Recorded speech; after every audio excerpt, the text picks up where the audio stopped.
Hi guys, welcome to I dream media. అధిక బరువు అనేది సడన్గా పెరిగిపోవడము, వాటి వల్ల వచ్చే దుష్ప్రభావాలు ఏంటి? మెయిన్గా మనం ఈరోజు డిస్కస్ చేసుకునే టాపిక్లో ఎక్కువగా ఓవర్ వెయిట్ లేడీస్లో వచ్చిందంటే వాళ్ళలో వచ్చే చేంజెస్ ఏంటి?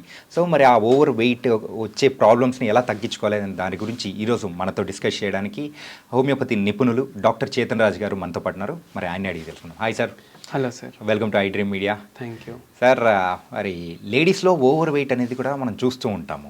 సో ఓవర్ వెయిట్ వాళ్ళు గెయిన్ చేయడం వల్ల సో వచ్చే ప్రాబ్లమ్స్ ఏంటి?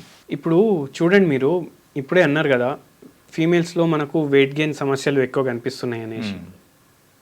అవి ఎందుకు కనిపిస్తాయి? ఇప్పుడు 50% ఫీమేల్స్ ఉన్నారంటే చాలామంది దాంట్లో జాబ్స్ చేయట్లేదు ఇంకా. ఓకే. సో వాళ్ళు ఇంట్లోనే పని చేయడం, ఇంట్లో అంత కరెక్ట్గా ఉందా లేదా చూసుకోవడం. ఇప్పుడు ఎవరైతే హౌస్ వైఫ్స్ ఉన్నారో వాళ్ళ లైఫ్ ఏముంటుంది? హస్బెండ్, పిల్లలు, అత్తయ్య, మామయ్య, అంతే. వాళ్ళకు ఇవే ఇంపార్టెంట్ అయిపోతాయి. అండ్ ఇది రొటీనిస్టిక్ అయిపోతుంది వాళ్ళకు. దీంట్లో ఏమవుతుంది? వాళ్ళకి సోషల్ లైఫ్ ఉండదు. వాళ్ళు ఎక్కువ బయట వెళ్ళరు, జనాలతోటి కలవరు. ఇప్పుడు man is a social animal అంటాం, కానీ ఇప్పుడు ఏమైపోతుంది? విమెన్కి ఓన్లీ ఒక సెడెంటరీ లైఫ్ స్టైల్ లాగా అయిపోతుంది అది. దాంతో వాళ్ళకు స్ట్రెస్ లెవెల్స్ వాళ్ళ బాడీలో పెరగడం స్టార్ట్ అవుతాయి. ఓకే. ఇంతకుముందు ఏముంటుండే? ఫోన్స్ కూడా లేకుంటుండే. ఇప్పుడు వాళ్ళ పేరెంట్స్ తోటన్నా వీడియో కాల్ చేసుకొని మాట్లాడుకోవడం, సిస్టర్ వాళ్ళతోటి, వాళ్ళ రిలేటివ్స్ తోటి వీడియో కాల్ చేసి మాట్లాడుకోవడం. కానీ ఎప్పుడు వరకు అయితే మనము బయటికి వెళ్ళము, జనాలతోటి కలవము, అప్పుడు వరకు మన బాడీలో స్ట్రెస్ పెరుగుతూనే ఉంటుంది. ఇప్పుడు మీరు చూడండి, మీరు డైలీ వస్తారు కదా, బై ఛాన్స్ 1 వీక్ వర్షాలు చాలా ఎక్కువ వచ్చేసి మీరు రావడం కుదరట్లేదు ఆఫీస్ కంటే, మీరు 1 డే ఇంట్లో ఉండగలుగుతారు, 2 డేస్ ఇంట్లో ఉండగలుగుతారు. 3rd డే నుంచి మనకు ఒక ఏంది, నేను ఎక్కడో పోవాలి, నేను బయటికి పోవాలి అనేసి అనిపిస్తుంది. కానీ వీళ్ళ లైఫ్ ఎట్లా అయిపోతుంది మొత్తం, it is like in the house only. And దీంతో మళ్ళీ వాళ్ళకు స్ట్రెస్ డెవలప్ అవ్వడం స్టార్ట్ అవుతాయి. ఓకే. స్ట్రెస్ డెవలప్ అయ్యి వీళ్ళకు వెయిట్ పెరగడం స్టార్ట్ అవుతుంది. వెయిట్ ఎందుకు పెరుగుతుంది? ఎందుకంటే వాళ్ళు ఆ స్ట్రెస్లో ఎక్కువ క్యాలరీలు కన్జ్యూమ్ చేయడం స్టార్ట్ చేస్తారు. అంటే స్ట్రెస్ ఎక్కువ ఉండడం వల్ల కూడా వాళ్ళు అంటే ఫుడ్ అనేది ఇంటేక్ ఎక్కువ ఉంటుంది, ఎక్కువ అయిపోతుంది, ఆటోమేటికలీ అయిపోతుంది. బికాజ్ ఇప్పుడు ఎప్పుడైతే డోపమిన్ కావాలి, ఇప్పుడు స్ట్రెస్ ఉంటే డోపమిన్ వస్తేనే కదా మనకు హ్యాపీనెస్ వచ్చేది. సో స్వీట్స్ ఎక్కువ తినడం, అండ్ నాన్ వెజ్ ఎక్కువ తినడం, అయితే ఫ్యాట్స్ ఎక్కువ తినడం. ఎందుకు ఫ్యాట్ ఫుడ్ ఎందుకు ప్రిఫర్ చేస్తాం? ఎప్పుడైతే ఫ్యాట్ మనం తింటాం కదా, మన టేస్ట్ బడ్స్ మీద ఆ టేస్ట్ ఎక్కువసేపు ఉంటుంది. ఓకే. ఎక్కువసేపు ఉండడం వల్ల డోపమిన్ రిలీజ్ అవుతుంది. సో షుగర్ క్రేవింగ్స్ అనేసి ఒకటి అంటాం మనం పదం. సో షుగర్ క్రేవింగ్ ఎప్పుడు వస్తుంది మనుషుల కంటే? ఎప్పుడైతే స్ట్రెస్ ఎక్కువ అయిపోతుంది అప్పుడు. ఓకే. అండ్ దీంతో వెయిట్ వాళ్ళకు పెరుగుతుంది. అండ్ ఇంకోటి, ఈ వెయిట్ పెరగడం వల్ల ఏమేమి సమస్యలు వస్తాయంటే, ఫస్ట్ థింగ్ కాన్ఫిడెన్స్ హర్ట్ అయిపోతుంది. ఫస్టే వీళ్ళు బయటికి పోతలేరు. ఇప్పుడు బై ఛాన్స్ ఏమైనా ఫంక్షన్ ఉంది, మీరు అరే ఈరోజు ఫంక్షన్ ఉంది, పోవాలి, ఫలానా చోట్ల ఉంది, మనం పోవాలి అంటే వాళ్ళు లేదు, నా వెయిట్ ఇంత పెరిగిపోయింది, నేను రాను ఇంకా అనేసి అంట. ఒక ఇన్ఫీరియారిటీ కాంప్లెక్స్ స్టార్ట్ అవుతుంది. ఏంది, ఆడికి పోతే అందరు అరే ఇంత లావ్ అయిపోయినావు అనేసి అనడం. మళ్ళీ దాంతో ఇంకా సెడెంటరీ లైఫ్ స్టైల్లో వెళ్ళిపోవడం. దీంతో యాంగ్జైటీ కూడా స్టార్ట్ అవ్వచ్చు. సో ఈ కాంప్లికేషన్స్, మైండ్ లెవెల్ మీద కాంప్లికేషన్స్, ఇవి వెయిట్ పెరిగిపోవడం వల్ల. దాని తర్వాత ఇట్లా వెయిట్ పెరిగి వాళ్ళు ఇంకా డోపమైన్ అయితే కావాలి బాడీ, వాళ్ళకి తెలుసు వాళ్ళు ఎక్కువ క్యాలరీలు వేస్తున్నారు, కానీ దే కాంట్ కంట్రోల్. ఏమైపోతుంది? వాళ్ళకు మెల్లగా బాడీలో ఇన్సులిన్ రెసిస్టెన్స్ స్టార్ట్ అవుతుంది. ఒబెసిటీ వచ్చేసింది. ఒబెసిటీ వల్ల జాయింట్ పెయిన్ స్టార్ట్ అయిపోయినాయి. మళ్ళీ ఇన్సులిన్ రెసిస్టెన్స్ స్టార్ట్ అయింది. దాంతో ఇప్పుడు పీసీఓడి కూడా వస్తుంది. ఇప్పుడు హార్మోనల్ ఇంబ్యాలెన్సెస్ కూడా స్టార్ట్ అయిపోయినాయి బాడీలో. పీసీఓడి వస్తుంది. పీసీఓడి వచ్చి మళ్ళీ కొందరికి ఫేస్ మీద యాక్ని, బ్యాక్ మీద యాక్ని, ఓల్డర్ ఏజెస్లో కూడా. ఇప్పుడు మన దగ్గర పేషెంట్స్ వస్తారు, డాక్టర్ అందరికీ ఏమో టీనేజ్లో యాక్ని వస్తుంది, మాకు ఇప్పుడు ఎందుకు వస్తుంది అని అంటారు.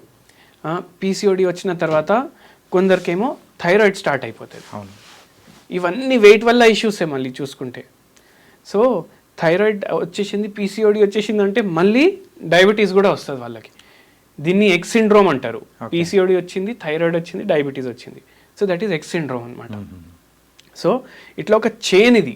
ఒక ప్రాబ్లం తర్వాత ఇంకో ప్రాబ్లం తర్వాత ఇంకో ప్రాబ్లం, ఇట్లా కంటిన్యూస్లీ బాడీ ఏమో బాధపడుతూనే ఉంటుంది. ఎందుకు ఆ షుగర్ క్రేవింగ్ని కంట్రోల్ చేసుకోలేక, ఫ్యాట్ క్రేవింగ్ని కంట్రోల్ చేసుకోలేక, ఎందుకు మనం పేషెంట్ని కూడా బ్లేమ్ చేయలేం, ఉన్న పరిస్థితులు అట్లా ఉన్నాయి. ఓకే. సో మరి వీటికి మరి సొల్యూషన్ కానీ మన హోమియోపతిలో ఏమన్నా ఉందా?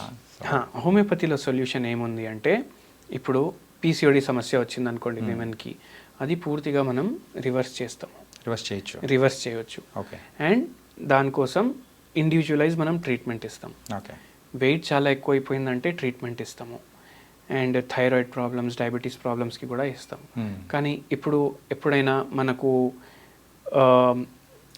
జాయింట్ పెయిన్స్ ఎక్కువ అవుతున్నాయి వెయిట్ వల్ల అంటే, వాళ్ళు రూటా-1M అనేసి ఒక మెడిసిన్ ఉంది, అది 5 drops in 1 cup of వాటర్లో వేసుకొని తీసుకోవచ్చు. అండ్ నాకు డౌట్ సార్, ఈ రూటా-M అని చెప్పేసి మీరు చెప్పారు, ఒకవేళ మొత్తం తాగేశారంటే అప్పుడు అంటే యూజువల్లీ సైడ్ ఎఫెక్ట్స్ ఏమన్నా ఉంటాయా మన హోమియోపతి మెడిసిన్స్కి సైడ్ ఎఫెక్ట్స్ ఉండవు.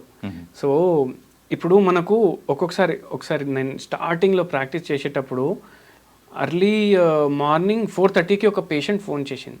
నేనేమో బై మిస్టేక్ వచ్చేసింది అని అనుకున్నా. నేను కూడా నిద్రలో ఉండే. 6-7 times కంటిన్యూస్లీ ఫోన్ వస్తూనే ఉంది నా ఫోన్. నేను నిద్రకెళ్ళి లేచి నేను లేపిన ఫోన్. ఏమైందమ్మా అంటే, మా బాబు ఉన్నాడు 4 years, నేను 2 monthsకి మందులు తెచ్చుకున్నా మీ దగ్గర నుంచి, దాంట్లో 5 బాటిల్ మొత్తం తినేసిండు, ఇప్పుడు ఏం చేయాలన్నాడు. మొత్తం తాగేశాడు. పిల్స్ ఉండే, స్వీట్ పిల్స్ ఉండే, మొత్తం తినేసిండు, ఇప్పుడు ఏం చేయాలి సార్ అని అన్నాడు. ఏం చేయకండి అమ్మా అని అన్నా. లేదు సార్, ఏమైనా పాయిజనింగ్ అట్లాంటివి ఏమైనా అయిపోతాయంటే, హోమియోపతికి సైడ్ ఎఫెక్ట్స్ అసలు ఉండవు. ఓకే. సో బై ఛాన్స్ ఇట్లా పిల్లలు ఎప్పుడైనా తీసుకొని వేసుకున్నా ఏం అవ్వదు. సో ఇట్లా ఎవరైనా ఇప్పుడు మీరు చెప్పారు కదా, మెంటలీ ఏమైనా డిస్టర్బ్ అయ్యి కూడా ఇట్లా చేస్తే కూడా ఏం అవ్వదు. ఓకే. ఓకే. ఇదైతే సో ఓవర్ వెయిట్ ఎవరన్నా కానీ, లేడీస్ అవుతున్నా కానీ, పీసీఓఎస్ కానీ, పీసీఓడీస్ కానీ, అండ్ థైరాయిడ్ ఉన్నా కానీ, అన్ని దానికి మన హోమియోపతిలో రివర్స్ చేయొచ్చా? రివర్స్ చేయొచ్చు, మనమైతే అదే ట్రై చేస్తాము. ఓకే. ఓకే. సో పేషెంట్ కూడా కోఆపరేట్ చేస్తే, if everything fall in place, కరెక్టే సార్, రోగాలు రివర్స్ అవుతాయి. క్రానిక్ డిజీజెస్కి అందరు ఏమనుకుంటారు, క్రానిక్ డిజీజ్ ఒకసారి వచ్చిందంటే లైఫ్ టైం ఇంకా నేను ఉండాలి దీంతోటి అనేసి, కానీ అది ఓన్లీ ఒక నోషన్ అంతే. ఓకే. Nice sir. మొత్తం మీదైతే సో హోమియోపతి వాడామంటే ఖచ్చితంగా రివర్స్ చేయొచ్చు అని చెప్పేసి కూడా చాలా మంచి వార్త అనేది కూడా చెప్పేశారు. So thank you so much. Thank you sir. So guys, మరి ఓవర్ వెయిట్ అవుతున్న లేడీస్ ఒక్కసారి వాళ్ళ షుగర్ క్రేవింగ్స్ కానీ ఏదైనా ఉన్నాయంటే దాన్ని కొంచెం కంట్రోల్ చేసుకున్నారంటే తర్వాత వచ్చే ప్రాబ్లమ్స్ నుంచి మీరైతే సొల్యూషన్ తీసుకోవచ్చు. అండ్ మీ యొక్క లైఫ్ స్టైల్ని కూడా కొంచెం చేంజ్ చేసుకున్నారంటే హ్యాపీగా ఉండొచ్చు. సో ఇది ఇవాల్టి ప్రోగ్రామ్. మరొక ప్రోగ్రామ్తో మళ్ళీ కలుద్దాం. అంతవరకు take care. This is your Chanakya.